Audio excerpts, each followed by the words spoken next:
दर्शकों नमस्कार। Hope all is good. दर्शकों, मैरिज, फर्स्ट मैरिज के बारे में तो मैंने आपको अभी अपने पिछले वीडियो में बताया था। आज बात कर लेते हैं सेकंड एंड थर्ड मैरिज। किस केस में सेकंड मैरिज सक्सेसफुल रहती है और किस केस में किन प्लानिटरी पोजीशंस की वजह से सेकंड मैरिज भी ब्रेक हो जाती है और हम थर्ड मैरिज की ओर चल पड़ते हैं।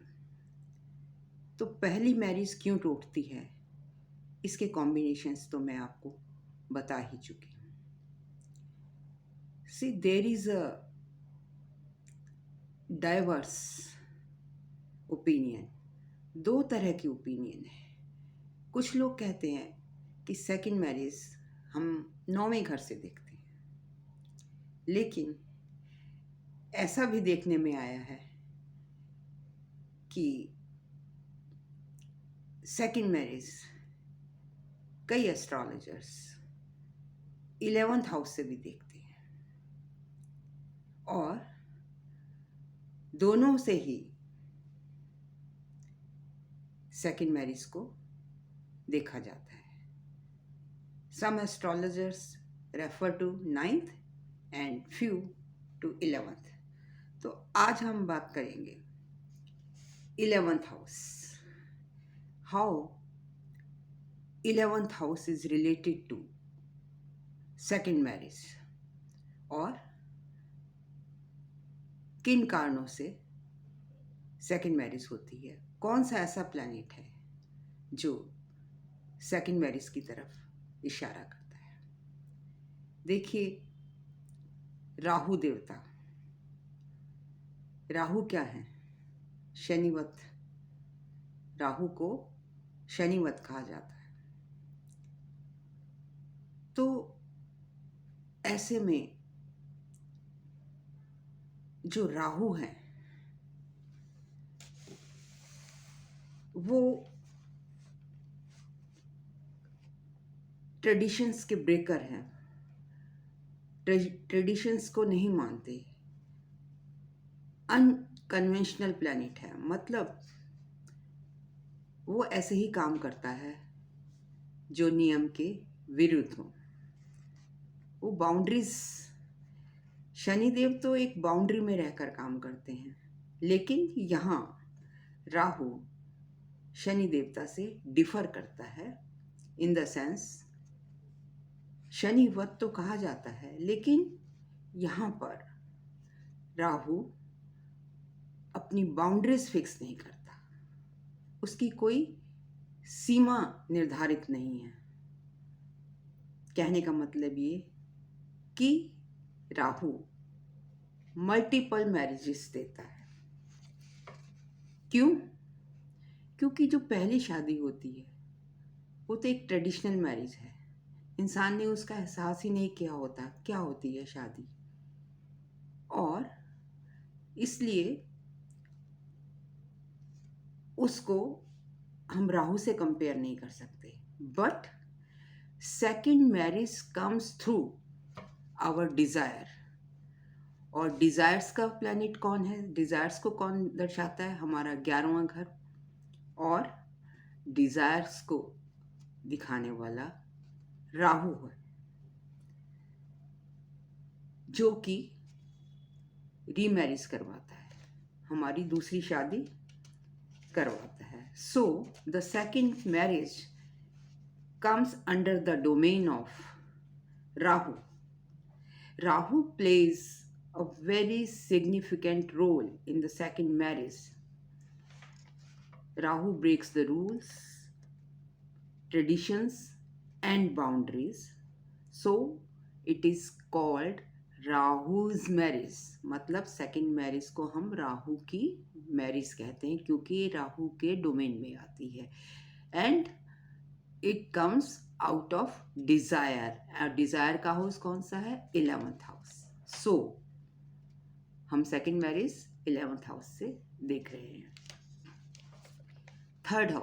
Sorry, third marriage, third marriage के लिए मरकरी, क्योंकि सेकंड मैरिज तक तो हमारी डिज़ायर्स हाई रहती हैं, लेकिन जब सेकंड मैरिज टूटती है तो इंसान तब तक संभल चुका होता है, उसकी इतनी डिज़ायर्स नहीं रह जाती, वो इंटेलिजेंटली अपनी मैरिज में इंटेलिजेंटली बिहेव करता है। तो जब सेकंड मैरिज टूटेगी तो उसमें कौन से प्लैनेट की इन्वॉल्वमेंट होगी? काल पुरुष के थर्ड हाउस से हम थर्ड मैरिज देखेंगे, और उसका कारक कौन है? मरकरी। मतलब तीसरी मैरिज के लिए मरकरी का स्ट्रांग होना बहुत ज़रूरी है।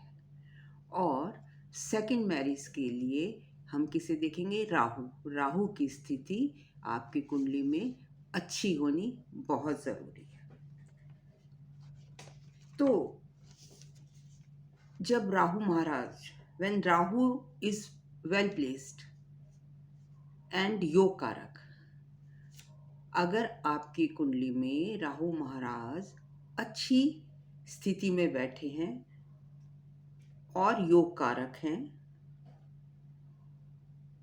पॉजिटिव बैठे हैं, और जो इनका नक्षत्र है, जो राहु का नक्षत्र है, उसका लॉर्ड भी पॉजिटिवली ही बैठा है, मतलब राहुस नक्षत्र योग कारक है और उसके जो नक्षत्र के लॉर्ड हैं वो भी पॉजिटिव पोजीशन में ही बैठे हैं, अच्छे बैठे हैं। तो उस केस में सेकंड मैरिज अच्छी रहती है, अच्छी चलती है। Means when Rahu is well placed and योग कारका and Rahu is positively placed,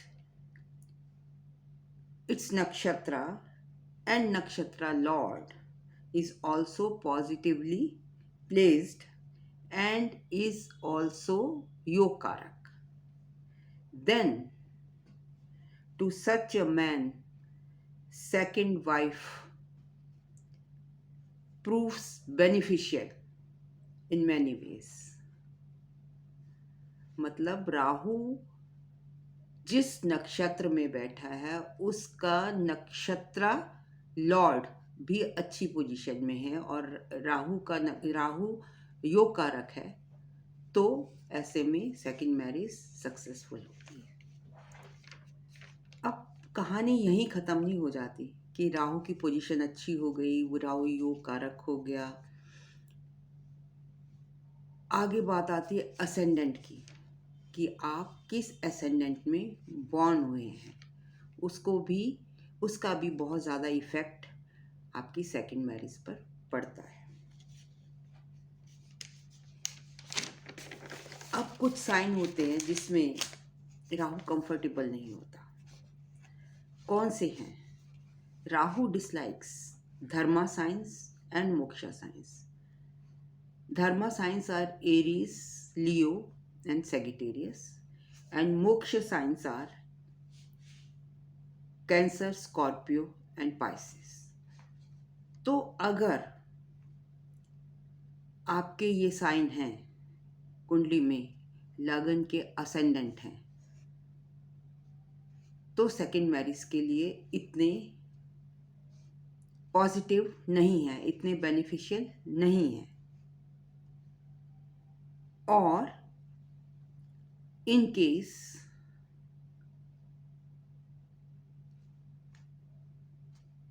आपका लग्न मोक्ष और धर्म साइन में नहीं है। कौन कौन से वो 6 साइन हैं?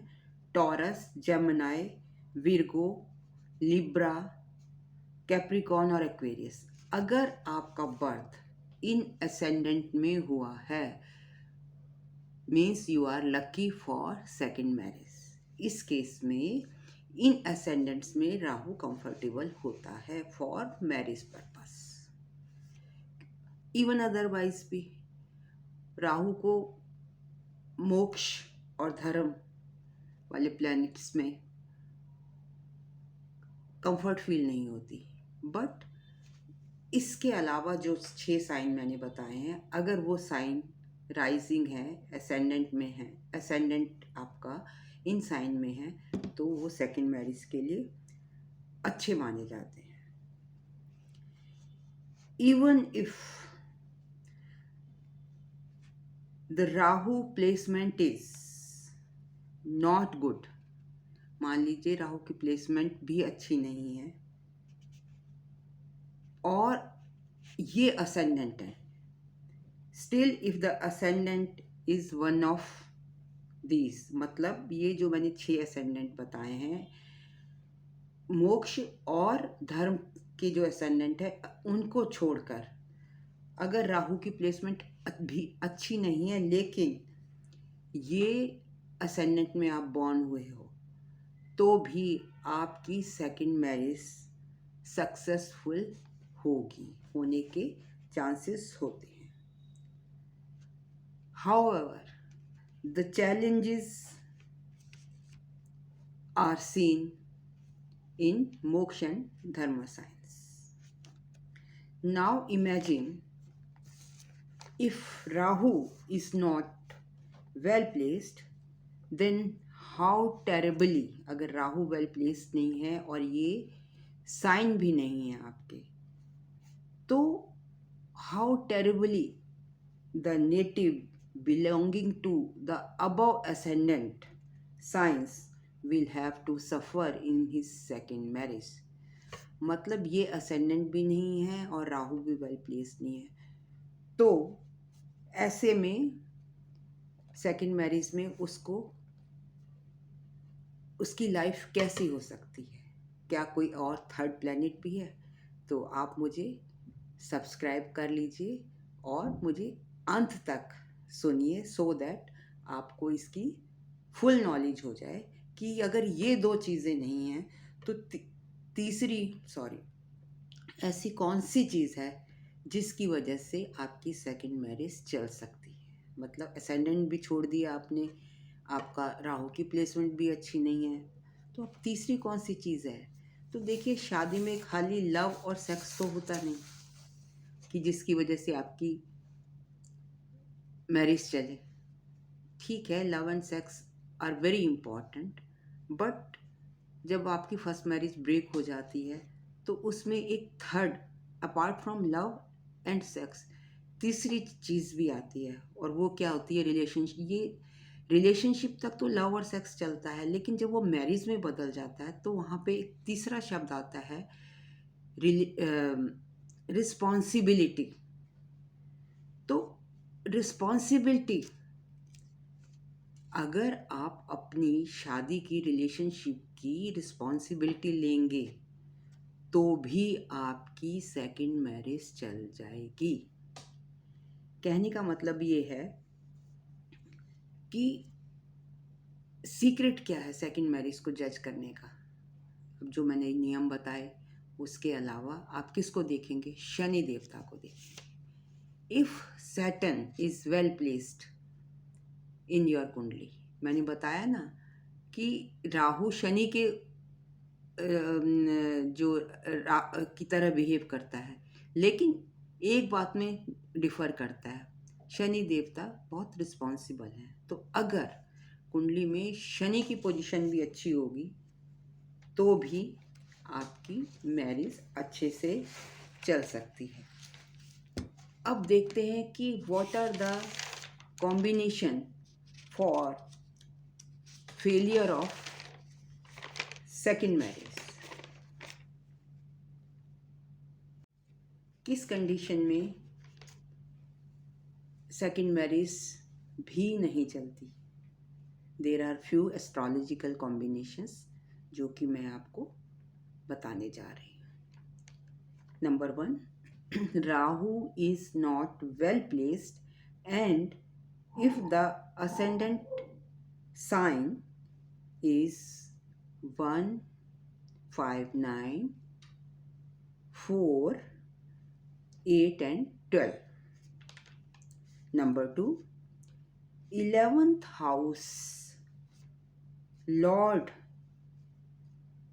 is Rahu or is placed in 6th, 8th और 12th हाउस, छठे, 8वें, 12वें घर में बैठा। नंबर 3, अभी चलो मैं इसको एक एग्जांपल से समझाती हूँ। जैसे for example 11th house lord is Mercury and is placed in Rahu's नक्षत्र, राहु के नक्षत्र में है। मतलब 11th हाउस का लॉर्ड मरकरी है और वो किसके नक्षत्र में बैठा है? राहु के नक्षत्र में। और राहु कहाँ पर बैठा है? इन 6th, 8th और 12th हाउस।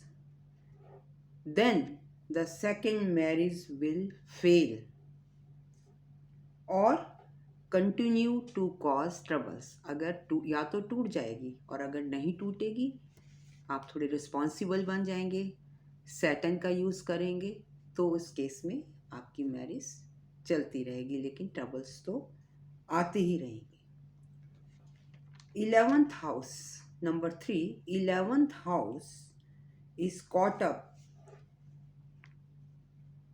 बिटवीन मेलिफिक और एविल प्लैनेट्स। मतलब 10th हाउस और 12th हाउस, इसमें मेलिफिक प्लैनेट्स मतलब 11th के दोनों साइड में। Number 4, Saturn aspect on 11th house और मार्स 4th और 7th aspect on 11th house. Number 5, 11th house lords nakshatra lord own 6, 8 और 12th हाउस। तो अगर ये एस्ट्रोलॉजिकल कॉम्बिनेशंस हैं तो आपकी सेकंड मैरिज ब्रेक हो सकती है। बट अगर आप सैटर्न को साध लेंगे, ये इसकी रेमेडी है, तो आपकी मैरिज ट्रबल कुछ हद तक कम हो सकती है और कंटिन्यू भी हो सकती है। अब बात करेंगे थर्ड मैरिज की, जो कि मरकरी के ऊपर डिपेंड करती है, क्योंकि जो थर्ड मैरिज होगी ना, उसमें person will be more inclined towards the intellectual behaviour. मतलब वो अपने इंटेलिजेंस से थर्ड मैरिज को चलाएगा। तो that we will discuss in the next video. Thank you very much for listening me so patiently. If you liked my video, kindly subscribe me, and in case of any consultation you can ask me at snehkapoor1812@gmail.com.